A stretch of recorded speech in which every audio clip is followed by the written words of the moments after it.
ही का morning call में मैं हूं वीरेंद्र कुमार और बुधवार के दिन आपसे मुलाकात हो रही है सुबह सुबह मॉर्निंग कॉल में। सबसे पहले आप सभी को अक्षय तृतीया की बहुत बहुत शुभकामनाएं। ये त्यौहार, ये दिन आप सभी के लिए काफ़ी मंगलमय हो, शुभ हो, सोने की आप खरीद करें और बेहद शुभ ये दिन हो आपके लिए, ट्रेडर्स के लिए। शुभकामनाएं शुरुआत में। इस कार्यक्रम की हम शुरुआत करेंगे। गिफ्ट निफ्टी थोड़ी सी तेजी लेकर करीब करीब 24 अंकों पर ट्रेड कर रहा है, लेकिन संकेत क्या है, समीकरण क्या है, आज के सब पे करेंगे बातचीत। लेकिन शुरुआत करते हैं इस कार्यक्रम की अब तक की हेडलाइंस से, सुर्खियों से। भारतीय बाजारों के लिए अच्छे संकेत। एफआईएस की कैश में लगातार 10वें दिन खरीदारी कायम। गिफ्ट निफ्टी में हल्की बढ़त। एशिया बाजार में मजबूती। कल अमेरिका में दिखी थी अच्छी तेजी, लगातार छठे दिन उछला S&P 500। नैस्डैक ने 2 अप्रैल के बाद की गिरावट के तकरीबन पूरे नुकसान की करीब भरपाई। अनुमान के आसपास रहे चौथी तिमाही में बजाज फाइनेंस के नतीजे। मुनाफा 19%, ब्याज से कमाई में करीब 22% की बढ़ोतरी हुई। कंपनी ने 1 पर 4 बोनस शेयर के साथ एक शेयर को 2 शेयरों में विभाजन करने का किया ऐलान। वहीं 14% बड़ा बजाज फिनसर्व का मुनाफा और रेवेन्यू। कंपनी का AUM पहुंचा 4 लाख करोड़ के पार। इंडसइंड बैंक के लिए बुरी खबर। इंडसइंड बैंक के MD एंड CEO सुमंत गजपालिया ने दिया इस्तीफा। कहा, मौजूदा संकट की नैतिक जिम्मेदारी लेते हुए किया फैसला। इससे पहले बैंक के डिप्टी CEO अरुण खुराना भी दे चुके हैं अपने पद से इस्तीफा। चौथी तिमाही में अनुमान से कहीं बेहतर रहे BPSL के नतीजे। मुनाफा 31%, रेवेन्यू 2% घटा। कंपनी के एबिटा और मार्जिन्स में दिखा सुधार। वहीं इंडिया मार्ट का Q4 प्रॉफिट 81% बढ़ा, मार्जिन्स में दिखी बढ़त। आ जाएंगे फेडरल बैंक और बंधन बैंक के Q4 नतीजे। 9% बढ़ सकता है फेडरल बैंक की ब्याज से कमाई का आंकड़ा। स्टेबल रह सकते हैं इंटरेस्ट मार्जिन्स। वहीं एक्साइड और इंडस टावर समेत वायदा की 7 दूसरी कंपनियां पेश करेंगी अपने तिमाही नतीजे। और पाकिस्तान के खिलाफ जवाबी कार्रवाई के लिए आज होगी कैबिनेट कमेटी ऑन सिक्योरिटीज की अहम बैठक। साथ में कैबिनेट और cabinet committee on political affairs की भी होनी है मीटिंग। और आज देश भर में अक्षय तृतीया की धूम। सोने की खरीदारी का ये है शुभ दिन। अक्षय तृतीया से पहले कल सोने में कीमतों में दिखी हल्की नरमी।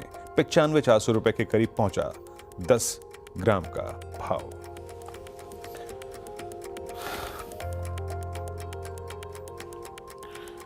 तो 95,400 का सोना अक्षय तृतीया का दिन। उम्मीद करते हैं आप कुछ ना कुछ तो खरीद पाएंगे। और बाकी इक्विटी मार्केट के लिए क्या है आज इस मॉर्निंग कॉल में, आइए शुरुआत करते हैं उसकी। पहले लेके आइए कल का जरा निफ्टी का प्राइस परफॉर्मेंस। गिफ्ट निफ्टी आपकी स्क्रीन पे करीब 24,448 पे 23 अंकों पर एक सीमित दायरे की तेजी लेकर ट्रेड कर रहा है। कल एक्सपायरी -1 डे था, याद रखिएगा बुधवार, कल के महाराष्ट्र दिवस के चलते जो छुट्टी है 1 तारीख की, तो एक्सपायरी प्रीपोन हो गई है। आज है वीकली एक्सपायरी। उससे पहले कल बाजार में मोमेंटम था, स्ट्रांग था, निफ्टी चला, लेकिन चल के कोलैप्स भी हुआ। 457 की ट्रेजेक्टरी से देखिए, ये कल भी बात हुई थी हमारी कि कुछ जियोपॉलिटिकल टेंशंस हैं, कंसर्न्स हैं, कुछ अपडेट्स, कुछ ट्वीट्स ऐसे थे जिन्होंने थोड़ा सा बाजार को पशुपेश में रखा और निफ्टी हल्का सा कोलैप्स हुआ। लेकिन डाउन साइड रेस्ट्रिक्टेड था। निफ्टी IT चला और डाउन साइड रेस्ट्रिक्ट किया रिलायंस ने। लेकिन यहां से आगे क्या, आज के दिन को हमें कैसे अप्रोच करना है, US मार्केट से कैसे संकेत हैं, आइए पहले उसको पढ़ते हैं। जरा एक बार US मार्केट्स लेके आइए। देखिए US मार्केट इन आइसोलेशन वो अच्छा करके गए और कुछ ऐसे डेवलपमेंट्स भी हैं जो हमारे लिए, मोस्ट स्पेशली ऑटो स्पेस के लिए बहुत महत्वपूर्ण है, जिससे मैं हॉर्मोज से चर्चा करूंगा भी। लेकिन डाउ जोन्स करीब 3/4% 40,527 पे, नैस्डैक करीब 95 अंकों पर और S&P 500 लगभग 0.5% बढ़ के बंद हुआ। तो US मार्केट्स में अच्छा था माहौल। और जरा जनाब एक बार डाउ फ्यूचर्स भी लेके आइएगा, उसको भी देखते हैं। सांकेतिक आंकड़े क्या कहते हैं इस वक्त, डाउ फ्यूचर्स क्या कर रहे हैं। आपकी स्क्रीन पे अगर आप देखें तो इस वक्त डाउ फ्यूचर्स 50 अंक नीचे, S&P करीब 20 अंक नीचे और नैस्डैक करीब 100 अंक नीचे है। तो थोड़ा सा हमें माइट भी ये स्टैट्स जो हैं वो स्केप्टिकल और डाउटफुल रख सकते हैं। हॉर्मोज से बात करते हैं, बारीकियां क्या थी US में। Hormoz, good morning. US market ने, और स्पेशली अगर आप देखें तो नैस्डैक ने, S&P 500 ने अपने जो पिछले दिनों के लॉसेस थे हॉर्मोज काफ़ी हद तक पूरे किए। पहले तो मैं जानना चाहूँगा कि US मार्केट की कल की महत्वपूर्ण बातें क्या रही। और मोर स्पेशली हॉर्मोज ऑटो, ये हमारे लिए आज एक कंफर्टिंग फैक्टर रहेगा? वीर भाई गुड मॉर्निंग। शायद ना रहे, क्योंकि काफ़ी सारी बारीकियां है जो एग्जीक्यूटिव ऑर्डर डोनाल्ड ट्रंप ने साइन किया है, उसमें ये किसी मायने में ये नहीं कहा गया है कि ऑटो पर टैरिफ हटाए जाएंगे। सिर्फ उन कंपनियों को जो पार्ट्स इंपोर्ट करते हैं और अमेरिका में गाड़ियां असेंबल करते हैं, उन लोगों को थोड़ी सी रियायत मिल सकती है। यानी कि पहला तो ये है कि जो 25% के टैरिफ लगाए गए हैं वो तो रहेंगे ही, और ऑटो पार्ट्स पर भी जो टैरिफ लगाए गए हैं वो भी रहेंगे। तो ऐसा नहीं है कि टैरिफ को हटाया गया है, सिर्फ इतना है कि जो पार्ट्स इंपोर्ट किए जाते हैं उसका उन्हें रीइंबर्समेंट मिलेगा। 4.25% जो MSRP होगी, गाड़ी की जो बिक्री की कीमत होगी, उसका लगभग 4.25% हिस्सा जो है वो कंपनियां रीइंबर्स कर सकती है 1 मई 2026 तक। और वही आंकड़ा जो है जो अगले साल यानी कि 30 अप्रैल 2027 तक जो है 2.5% हो जाएगा। यानी कि ऐसा सिर्फ जो ऐसे पार्ट्स जो कि USMCA के अंतर्गत आते हैं या बाकी सारे देशों से एक्सपोर्ट किए जाते हैं, सिर्फ उन पर थोड़ी सी रियायत दी गई है। पूरी तरह से टैरिफ में कोई फेरबदल नहीं हुआ है, ये बड़ा टेक अवे है। और डोनाल्ड ट्रंप के 100 दिन पूरे होने पर उन्होंने मिशिगन में एक बहुत बड़ी रैली की, जहां पर उन्होंने अपनी तारीफ में बहुत कुछ कहा कि मैंने ये कर दिया है, मैंने वो कर दिया है।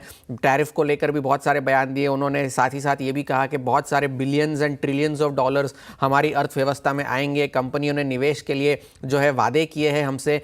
ये भी कहा कि भारत के साथ डील होने की संभावना बहुत ज़्यादा है। स्कॉट बेसेंट जो उनके ट्रेजरी सेक्रेटरी है, उन्होंने भी ये कहा कि डील जो है भारत के साथ नेगोशिएशंस अच्छे चल रहे हैं, वहाँ पर बहुत जल्द डील होने के आसार है, मगर कोई टाइमलाइन उन्होंने नहीं दी है। आप डोनाल्ड ट्रंप जो है बहुत कुछ कह तो रहे हैं, मगर ज़मीनी हकीकत जो है वो थोड़ी सी उनके बयानों से काफ़ी दूर है। क्योंकि अब यह है कि कल ट्रेड डेफिसिट का डेटा आया जो कि रिकॉर्ड हाइस पर था, उस वजह से जो है आज का जो GDP डेटा आने वाला है वो बहुत ज़्यादा महत्वपूर्ण हो जाता है। क्योंकि 0.3% की ग्रोथ से -2.4% के डिक्लाइंस तक के अनुमान है, तो काफ़ी वाइड रेंजिंग अनुमान है GDP के, तो उन पर नज़र बनाए रखने की ज़रूरत होगी। जॉब ओपनिंग्स का डेटा जो था वो सितंबर के महीने के सबसे निचले स्तरों पर था, और कंज्यूमर एक्सपेक्टेशंस का डेटा जो था वो 5 साल के सबसे निचले स्तरों पर था। और सर्वे में ये भी कहा गया है कि नई नौकरी ढूंढने में जो मुश्किलात आती है वो अक्टूबर के महीने से सबसे ऊंचे स्तरों पर आ गई है। हम काफ़ी सारी कंपनियों की बात कर रहे थे इस पूरे हफ्ते कि किन किन लोग कंपनीज ने अपने गाइडेंस को या तो कम किया है या तो सस्पेंड ही कर दिया है। उसमें कल और नाम जुड़े। जनरल मोटर्स ने अपनी गाइडेंस सस्पेंड कर दी है। UPS ने कोई आउटलुक ऑफर नहीं किया है, और उन्होंने ये भी कहा है कि इस साल वो 20,000 नौकरियों की छटनी करेंगे। कोका कोला ने शायद अपनी गाइडेंस को अनचेंज रखा है, मगर जेट ब्लू ने अपनी गाइडेंस को हटा दिया है। हनीवेल ने अपने गाइडेंस को बढ़ाया है, और उन्होंने कहा है कि $500 मिलियन तक का जो टैरिफ इंपैक्ट होगा वो प्राइसेस कीमतें बढ़ाकर वो उसे ऑफसेट करेंगे। आज का GDP डेटा की तो हम बात कर ही चुके हैं। अब नजर कुछ ही देर में चीन पर होगी, क्योंकि वहां से PMI का डेटा निकल कर आने वाला है।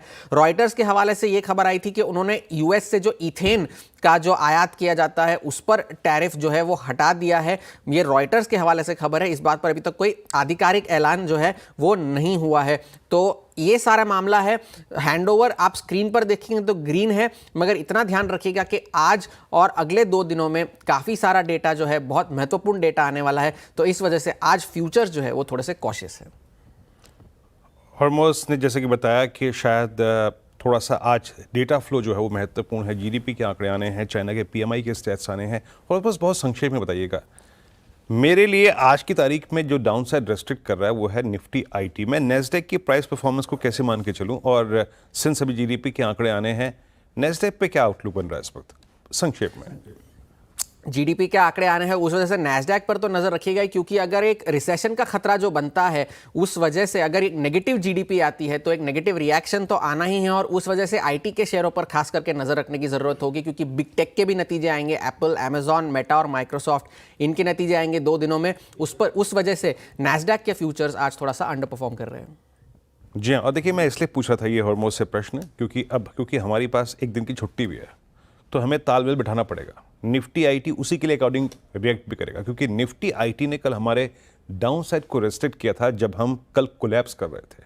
मैं इसीलिए कुछ बड़े नंबर्स, GDP के स्टैट्स US में आने हैं, तो निफ्टी आईटी आई थिंक आज थोड़ा सा पजल रह सकता है। बट हॉर्मोस बहुत बहुत शुक्रिया आपका इस पूरी बातचीत के लिए। ये उससे संकेत ठीक ठाक हैं, बट कंसिडरिंग कि बहुत सारी खबरें स्टैट्स आने हैं, थोड़ा सा फ्यूचर्स जो हैं वो स्केप्टिकल हैं, डरे हुए हैं थोड़ा सा। बाकी ऑटो के लिए कोई माइलेज बहुत बड़ा नहीं है।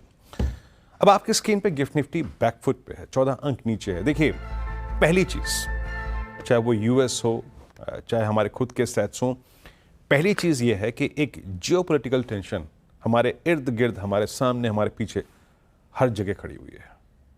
इसके बारे में कुछ देर में अपडेट्स या फिर 8 बजे मैं थोड़ा सा आपको विस्तृत जानकारी दूंगा, लेकिन वो हमें स्केप्टिकल रखेगी। वो चीज़ ऐसी है जो सबके ऊपर है, वो इंस्टीट्यूशनल बिहेवियर के ऊपर है, वो अर्निंग्स के ऊपर है, वो चीज़ सबसे ऊपर है और हमें इसी के बीच में ट्रेड करना है। एंड मोर स्पेशली इस इंप्रेशन में कि कल छुट्टी है, बाजार थोड़ा सा अपने रिस्क को रिड्यूस करना चाहेगा। तो समझ लीजिए आज की रणनीति। देखिए, कल मेरी क्या बात हुई थी, the moment you will cross 381 410 a swing towards 480 looks possible, लेकिन 457। देखिए, कल मैं बताऊं आपको, इस टाइम ही कल जब ओपनिंग हुई, थोड़ा बाजार चला, उसके बाद कुछ ऐसी खबरें आ रही थी कि मतलब अनऑथोराइज सोर्सेज से कि थोड़ा सा कहीं ऑपरेशंस चल रहे हैं इंडियन आर्मी के, तो उसने ये बाजार को बैकफुट पे लाके खड़ा कर दिया। Aggressive stocks like banks collapse हो गए उस वक्त, लेकिन आईटी ने और रिलायंस ने डाउन सेट को रेस्ट्रिक्ट किया। आज के स्टैट्स क्या कहते हैं, एक बार लेके आइए आप जरा ऑप्शंस के एफआईएस के स्टैट्स, उससे शुरुआत करते हैं। देखिए, लिक्विडिटी इंडियन मार्केट्स को बहुत चेज कर रही है। एफआईएस ने कल 2386 करोड़ रुपए की बाइंग करी, 1370 करोड़ रुपए का डीआईएस का बाय काउंट रहा था, दैट्स गुड। उसमें कोई दो राय नहीं है कि लिक्विडिटी इंडियन मार्केट्स को भर भर के चेज कर रही है। इंडेक्स के आंकड़े क्या कहते हैं, 910 करोड़ रुपए का इंडेक्स एफआईएस ने बाय किया, 6600 contract long, 1800 contract short, 216 crore रुपए का स्टॉक फ्यूचर बेचा, 19,000 कॉन्ट्रैक्ट लॉन्ग, 23,000 कॉन्ट्रैक्ट शॉर्ट। और एक और चीज जो आज के प्रोस्पेक्टिव से बड़ी है, देखिए 2 दिन से एक दिन 24,200 लो था, एक दिन 24,300 लो था, एफआईएस ने पुट बेची हुई थी, लेकिन आज एफआईएस ने एक बात याद रखिएगा, कॉल बेची हुई है 2,14,000। तो आपको कॉल कंसंट्रेशन जोन्स पे फोकस करना है। वो जोन निकलना मुश्किल है जहां पे कॉल कंसंट्रेशन है, बट अगर निकल गया तो एक थ्रेशोल्ड भी है वो, तो इस चीजों को ध्यान में रखना है। एफआईएस के नेट शॉर्ट कॉन्ट्रैक्ट्स अब काफी कम हो गए हैं और यकीन मानिए ये शॉर्ट कॉन्ट्रैक्ट्स जो हैं अब वो रिड्यूस होके मात्र 17,000 रह गए हैं, that's good. Institutional placement, liquidity pattern अव्वल दर्जे का है, उसमें कोई दिक्कत की बात नहीं है। ऑप्शंस के स्टैट्स लेके आइए अब। जैसे कि मैं कह रहा हूं कि एफआईएस ने कल 2.25 लाख कॉल बिकी हैं, याद रखिएगा बड़ी कॉल कंसंट्रेशन है 24,400, 24,500 पे, और नीचे पुट कंसंट्रेशन अगर कहीं पे नजर आ रहा है तो वो है 24,300 पे और 24,200 पे। ये 2 चीजें हैं, ये एक्सपायरी का क्लस्टर बन गया। अब लेके आइए पिरामिड्स। पिरामिड्स में आपको चीज नजर आएगी बिल्कुल कि हम कल कोलैप्स हुए। कॉल राइटर्स का कल एक अपर हैंड था, रिलायंस ऑलरेडी चल चुका था, बैंक निफ्टी ऑलरेडी चल चुका था, तो क्या कॉल बेचने में उनके पास कन्विक्शन था? हाँ। जियोपॉलिटिक्स, यूएस, एक दिन की छुट्टी, ये सारी के सारे फैक्टर्स उनको एक ग्रिप लेने पर कहीं ना कहीं जिसे कहते हैं पुश कर रहे थे। लेवल्स लेके आइए, हम अभी रेंज बाउंड रहेंगे मोस्ट लाइकली। लेवल्स लेके आइए बेस 1। देखिए, इस रेंज में भी बेस 1 एक कंट्रोल्ड डिप की संज्ञा को डिफाइन करता है। जब तक आप बेस 1 के ऊपर हैं बाय करेंगे इस रेंज में भी, बट बिलो बेस 1 याद रखिएगा that will not be considered as a control dip. In that case, a retracement toward 10 EMA is quite likely, possible. Base 1 तक कंट्रोल डिप है, बाय करेंगे और उसको प्रणाम करेंगे, उसको एग्जिट करेंगे या फिर उसको चेक करेंगे RS1 के क्लस्टर में। अगर RS1 निकल गया, और जरा बारीकी से सुनिएगा, RS1 निकल गया तो a swing towards 487,533 is likely, और 533 कटा तो 581 और 610 पॉसिबल है। और जिसे कहते हैं ना आप वाइल्ड शॉर्ट कवरिंग, वो 610 के ऊपर ही आई, और 610 क्या है? थर्ड कॉल राइटर्स का जोन। हालांकि मैंने उसको अभी स्क्रीन पे नहीं रखा है, जब वो आएगा तो बात करेंगे, बट मोर और लेस ये आंकड़े अभी तक के एक रेंज बाउंड सेशन की तरफ इशारा कर रहे हैं। रिस्क बेस 1 का वॉल्यूशन याद रखिएगा। निफ्टी बैंक कल क्रैक हुआ, और कहां से क्रैक हुआ? सुबह हमने बात यही की थी, a trajectory closer to 55,800 and 56,000। Profits को जरूर बुक कीजिएगा, और आप देखिए 56,000 पे कॉल राइटर्स वहीं परसिस्ट करते हैं, 56,000 पे 55,000 पे पुट राइटर्स कंसंट्रेट करते हैं और 55,500 पे कॉल और पुट्स का इक्वल कंसंट्रेशन है। लाइकली इस क्लस्टर में टाइम स्पेंड कर सकता है बैंक निफ्टी, ये इस बात का इशारा करते हैं। लेवल्स लेके आइए। बेस 1 जब तक मेरे पास स्क्रीन पे है, देखिए वो मैं शुक्र वाली टिप्पणी फिर रिपीट करूंगा। बेस 1 जब तक मेरे पास स्क्रीन पे है, मैं डिप्स को बाय करूंगा और उस ट्रेड को चेक करूंगा RS1 के आसपास। RS1 क्या है, स्क्रीन पे लेके आइएगा। कल का पहला कॉल राइटर 55,000, जहां पे कॉल पुट दोनों कंसंट्रेशन है, ये निकल गया तो मतलब 58,234 तक का स्विंग पॉसिबल है, 834 तक का और 967 तक का, वहां प्रॉफिट बुक कर लीजिए। बट एक पिक्चर में ड्रॉ कर देता हूं, फिर लिखा ये बेस स्क्रीन पे। इन एनी केस, जैसे कि मैंने निफ्टी के केस में कहा, अगर हम बेस 1 को वायलेट करते हैं तो a retracement towards base 2 looks possible. वहां पे बेस 2 क्या था, 10 डिमा, और यहां पर बेस 2 क्या है, 10 डिमा। 54,491 और 637। थोड़ा देख के ट्रेड कीजिएगा, बहुत सारे फैक्टर्स जो आज हमें प्रभावित करेंगे, और most specially that geopolitical risk. अब आते हैं, एक काम करते हैं, आज के अगर आप इंडेक्स पे बहुत कंफर्टेबल नहीं हैं तो चकाचक चार्ट पे बात करते हैं। जी हाँ, 2 स्टॉक फ्यूचर्स आज के लिए सबसे बेहतरीन क्या है, ऑलमोस्ट से बात करने के बाद, निफ्टी बैंक की रणनीति के बाद, आइए फोकस करते हैं चार्ट पर। प्रकाश सर हमारे साथ मौजूद हैं। प्रकाश सर, गुड मॉर्निंग, कार्यक्रम में स्वागत है। सर, थोड़ा सा ये सेशन ऐसे फैक्टर्स के बीच में घिरा हुआ है कि ट्रेड करना बहुत आसान नहीं होगा। मैं कल क्लोजिंग में भी आपको सुन रहा था, लेकिन फिर भी 2 ट्रेड्स आपके जहन में क्या आते हैं? गुड मॉर्निंग वीरू, वाकई में बहुत डिफिकल्ट सेशन है। मैं एक बात जरूर कहूंगा, कल और परसों अगर मार्केट ने ऊपर गया ना, ऊपर मार्केट, वो फिर पहले एक ही स्टॉक के कंधों पर गया, वो था रिलायंस। अगर रिलायंस 2 दिन ऊपर नहीं होता तो मार्केट यहां पर नहीं होता। मार्केट पे थकान है, इसलिए बहुत डिफिकल्ट है सेशन। मैंने स्टॉक जो चुने हैं 2, एक तो है KPIT टेक्नोलॉजी। इसका सेटअप लगता है अपमूव के हिसाब से थोड़ा कंसोलिडेशन नजर आ रहा है 5 दिनों से, और ट्रेड करें करीब 1264 के आसपास। मुझे लगता है यहां पर एक अपमूव मिलना चाहिए KPIT टेक्नोलॉजी, और जो टारगेट ऑन द अपसाइड होगा करीब 1300 का हो, स्टॉप होगा 1240। तो यस, ध्यान देना चाहिए KPIT टेक्नोलॉजी, और कल IT क्षेत्र में एक अपमूव था। दूसरा स्टॉक जो पसंद आया मुझे, यहां पर एक सेटअप के हिसाब से लगता है एक थोड़ी इनहेरेंट स्ट्रेंथ है, वो है tube industries. Yes, tube industries trade करें करीब 2797 के आसपास। इसका जो नेक्स्ट लॉजिकल टेक्निकल टारगेट होना चाहिए 2900 का होना चाहिए, और स्टॉप भी करीब होगा 2750। तो यहां पर भी रिस्क रिवॉर्ड रेशियो फेवर में है। तो अगर इस 2 स्टॉक्स पर ध्यान दें, लेकिन यह है कि आसपास में तो लेना चाहिए, सेफ्टी मार्जिन वहां पर है। Thank you. बिल्कुल, प्रकाश ने बिल्कुल सही बात कही कि सेफ्टी मार्जिन रखिएगा ट्रेड पे। 2 ट्रेड आपकी स्क्रीन पे, ट्यूब इन्वेस्टमेंट्स और KPIT tech. Mid cap IT tube investments बहुत स्ट्रॉन्ग भी था, और बिल्कुल सही, देखिए रिलायंस बहुत चल चुका है, अपने रिजल्ट्स पे स्ट्रॉन्गेस्ट रिएक्शन दिया इसने, कॉल राइटर्स को ट्रैप किया, बट थोड़ा देख के ट्रेड कीजिएगा। आज इस सेशन की प्लेसमेंट बड़ी, अगर आप देखें, रोचक है। US जियोपॉलिटिकल रिस्क, एक्सपायरी और कल की छुट्टी, वो थोड़ा सा ना आपको स्केप्टिकल रखेगी। खैर, अब आते हैं स्टॉक्स इन न्यूज़। आज आपको किन स्टॉक्स पर फोकस करना है? देखिए, सबसे पहले इंडसइंड बैंक के लिए। इंडसइंड बैंक के लिए जो बुरी खबरों का जो क्रम है वो रुक नहीं रहा है, और श्री सुमंत कटपालिया साहब ने, MD and CEO, उन्होंने अपने पद से इस्तीफा दे दिया है। जो जिस प्रकार का दौर चला है इंडसइंड बैंक में, जिस प्रकार की खबरें रही हैं, डेरिवेटिव लॉसेस, उसके बाद MFI बिजनेस में कुछ इरेगुलरिटीज, उन्होंने एक, जिसे कहते हैं ना, इन्होंने संज्ञान लिया उसका, और खुद ही नैतिकता के आधार पे अपने पद से इस्तीफा दिया। आपको याद होगा सुमन जी के कार्यकाल के लिए, जब इंडसइंड बैंक ने गुजारिश की थी RBI से कि इनका कार्यकाल 3 साल बढ़ाया जाए, लेकिन मिला कब तक एक्सटेंशन था? मात्र 1 साल का। लेकिन अब उन्होंने भी अपने पद से इस्तीफा दे दिया है। अब RBI को कॉल लेनी है, और जो भी नाम बैंक ने यहाँ पर बताए हैं, या जिसे कहते हैं ना, आग्रह किया है, उस पर निर्णय RBI लेगा इंडसइंड बैंक के लिए। तो थोड़ा सा आज सेटबैक है इंडसइंड बैंक के लिए। बजाज फाइनेंस, नंबर्स लेके आइए स्क्रीन पे। नंबर्स देखिए थोड़े कमजोर नजर आ रहे हैं। प्राइमा फेस अगर आप मुझे कहें ना, तो नंबर्स थोड़े से कमजोर हैं, but it's all about dividend and stock split. Might be that will create एक माइलेज, वो एक माइलेज दे सकता है। लेकिन नंबर प्राइमा फेसिया कमज़ोर लग रहे हैं क्योंकि यहाँ पर 9880 करोड़ रुपए की एक्सपेक्टेशन थी एनआईआई की, वो करीब 9807 रही है। एनपीएस, ग्रॉस एनपीएस आपकी स्क्रीन पर अगर आप देखें हालांकि थोड़े से रिड्यूस ही हुए हैं। एसेट्स क्वालिटी के फ्रंट पर अगर आप देखें नंबर्स अच्छे हैं और मुनाफा करीब करीब आप समझिए तो 3,824 करोड़ से बढ़कर करीब 4,585 करोड़ रुपए रहा।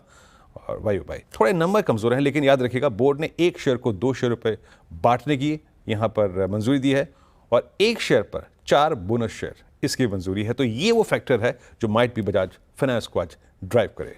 नंबर्स स्लाइटली अगर आप देखें वीक हैं। उसके बाद बजाज फिनसर्व लेके आइए, नंबर्स यहाँ पर ठीक ठाक हैं, बट मोस्ट स्पेशली क्या है यहाँ पर जो इनका एयूएम है वो 4 ट्रिलियन के पार हो चुका है। फिनसर्व आपकी स्क्रीन पे, यहाँ रेवेन्यू करीब 36,595 करोड़ रुपए, 32,041 करोड़ से बढ़कर, पैट लगभग 2,417 करोड़ रुपए, 2,119 करोड़ से बढ़कर। बजाज फिनसर्व के बाद मैं लेके आऊँगा एक बार जरा आप बीपीसीएल के लेके आइए। बीपीसीएल के नंबर्स अव्वल दर्जे के हैं and most specially considering crude at 64, मेरे ख्याल से ये आज एक फैक्टर होगा जिसको आपको वॉच करना है। रेवेन्यू देखिए, आपको नंबर्स थोड़े प्राइमा फेस टिक्स में कमजोर लगेंगे, बट एक्सपेक्टेशंस के अगेंस्ट ये नंबर्स बेहद शानदार हैं और माइट भी शायद मेरी टीम में होता तो ग्रीन में होता, लेकिन मेरे ख्याल से मैंने टीम में लिया नहीं है। लेकिन मुनाफा यहाँ पे याद रखिएगा रहा करीब करीब 32-14 करोड़ रुपए, अनुमान था 2700 करोड़ रुपए का, आय 1.1 लाख करोड़, एक्सपेक्टेशन 1.14 की थी और एबिटा याद रखिएगा यहाँ पे करीब रहा 7,765 करोड़ रुपए, जबकि एक्सपेक्टेशन थी यकीन मानिए 5257 करोड़ रुपए की। तो एबिटा कहीं अच्छा रहा है एंड मोस्ट स्पेशली मार्जिन्स जो कि 4.6% की ट्रैजेक्टरी में रहने का अनुमान था वो आया है 7%। तो बीपीसीएल ग्रेट थम्स अप। उसके बाद मैं लेके आऊँगा कुछ रनिंग कमेंट्रीज देता हूँ आपको यहाँ पे। सीएट प्राइमा फेसिया ये नंबर कमज़ोर लग रहे हैं, मुनाफा 108 करोड़ से घटकर 99 करोड़ रुपए रहा, बॉटम लाइन तंग और आय यहाँ पे अगर आप देखें तो हालांकि बड़ी है करीब करीब 3420 करोड़ रुपए, बट बॉटम लाइन फ्रंट पे नो डाउट प्रेशर है। उसके बाद लेके आइए आप प्राज इंडस्ट्रीज, मुनाफा 92 करोड़ से घट के 40 करोड़ रुपए, ऑलमोस्ट हाफ हो गया। आय ये भी करीब 1019 करोड़ से घटकर 860 करोड़ रुपए रही। यहाँ पे अगर आप मार्जिन्स को देखें तो उनमें एक बड़ा डेंट पड़ा है, यकीन मानिए 12.85 की ट्रैजेक्टरी से घट के 8.6 ट्रैजेक्टरी पे आया है, ये काफ़ी खराब है। एक नंबर मेरे को अच्छा लग रहा है जिसको शायद मैं फोकस करूंगा, दैट्स इंडिया मार्ट। स्क्रीन पे लेके आइएगा, मुनाफा 100 करोड़ से बढ़कर 181 करोड़ रुपए रहा, आय करीब 315 करोड़ से बढ़कर 355 करोड़ रुपए रही और यहाँ पे एबिटा अगर आप देखें तो इस क्वार्टर में 88 करोड़ से बढ़कर 130 करोड़ रुपए रहा। तो ये नंबर एक कसौटी पे अगर आप देखें तो इस वक्त इंडिया मार्ट और BPCL strong, Bajaj finance okay but Bajaj Finserv looks good और इंडसइंड बैंक के लिए आज एक सेटबैक। ये थे आज के स्टॉक्स इन न्यूज़। अब एक काम करते हैं, ब्रेक लेते हैं और ब्रेक के बाद जब लौटेंगे तो थोड़ा सा इस त्योहार को कैसे मनाएं कैसे नहीं मनाएं बात करेंगे, कमोडिटीज़ की कॉल और साथ ही साथ इवेंट्स टू वॉच। एक छोटे से ब्रेक के बाद सोने और चांदी पे बातचीत।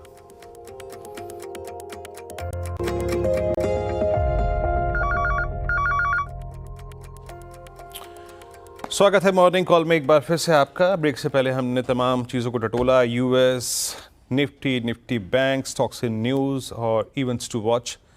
लेकिन अब आते हैं कमोडिटीज़ पे और हमारे साथ आज अजय कीडिया साहब मौजूद हैं और उनसे करते हैं बातचीत। गिफ्ट निफ्टी हल्का सरक रहा है, बैकफुट पे आ रहा है।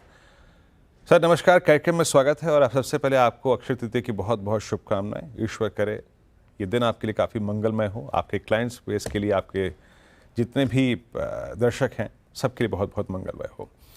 ये बताइए करना क्या है आज, अगर मैं कमोडिटीज़ मार्केट में उतर रहा हूँ, क्या खरीदना है क्या बेचना है, आउटलुक क्या है? Good morning.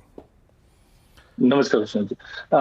सबसे पहले आपको और सभी दर्शकों को अक्षय तृतीया की शुभकामनाएं। और जैसे हम जानते हैं कि अक्षय तृतीया एक बहुत ही शुभ दिन है, तो मुझे लगता है कि पिछले एक साल में अक्षय तृतीया से अक्षय तृतीया तक हमने देखा सोने में लगभग 40% का रिटर्न बनता हुआ दिखाई दिया, चांदी ने भी थोड़ा सा कम लेकिन उतना ही रिटर्न देता हुआ दिया। तो अगले एक साल की भी अगर मैं बात करूं तो मुझे लगता है शुभ लाभ के लिए तो सोना लेना चाहिए, बट रिटर्न के लिए चांदी ज्यादा अच्छी लगती है। हालांकि अब हम देख रहे हैं कि जो फैक्टर्स पिछले एक साल में सपोर्ट कर रहे थे वो अब धीरे धीरे मैच्योर होता हुआ दिखाई दे रहा है।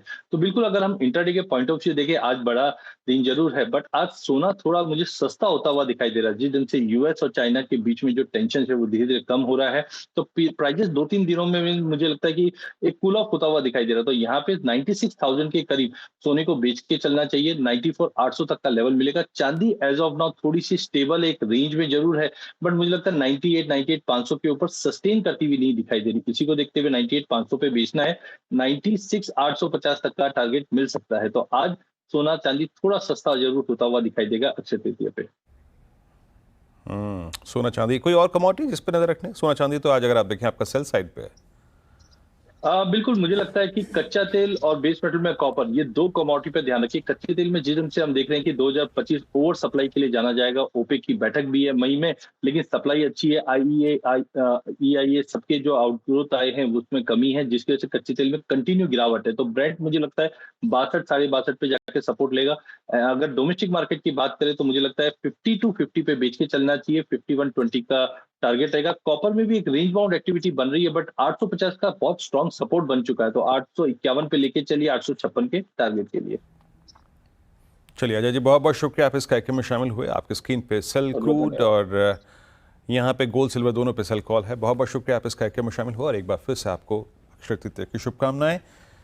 ये लीजिए कमोडिटीज़ भी हो गया, लेकिन आज हमें किन किन फैक्टर्स पर नज़र रखनी है। देखिए अक्षय तृतीया की बात काफ़ी हो चुकी है। आज अक्षय तृतीया है तो आप इस पावन दिन पर शायद गोल्ड खरीदें। और अक्षय तृतीया के साथ साथ डेरिवेटिव एक्सपायरी याद रखिएगा। First weekly contract of May उसकी एक्सपायरी होनी है आज। और एक और चीज़, थोड़ा धर्म कर्म की बात करते हैं। और आज से 4 धाम यात्रा शुरू होगी आज से, और जो गंगोत्री और यमुनोत्री के जो कपाट हैं दर्शन के लिए आज से खुलेंगे, तो ये महत्वपूर्ण बात है। साथ ही साथ याद रखिएगा कैबिनेट, CCA और CCS और CCPA, इन सब की महत्वपूर्ण बैठक होनी है आज under the chairmanship of PM Modi. यहाँ पर मीटिंग CCS की है 11 बजे के आसपास, फॉलोड बाय उसके बाद CCEA और CCPA।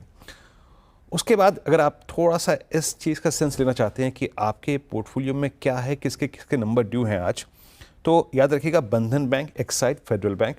मिड कैप बैंकिंग में फेडरल बैंक और बंधन बैंक, ये दो नतीजे एक्साइड के आएंगे।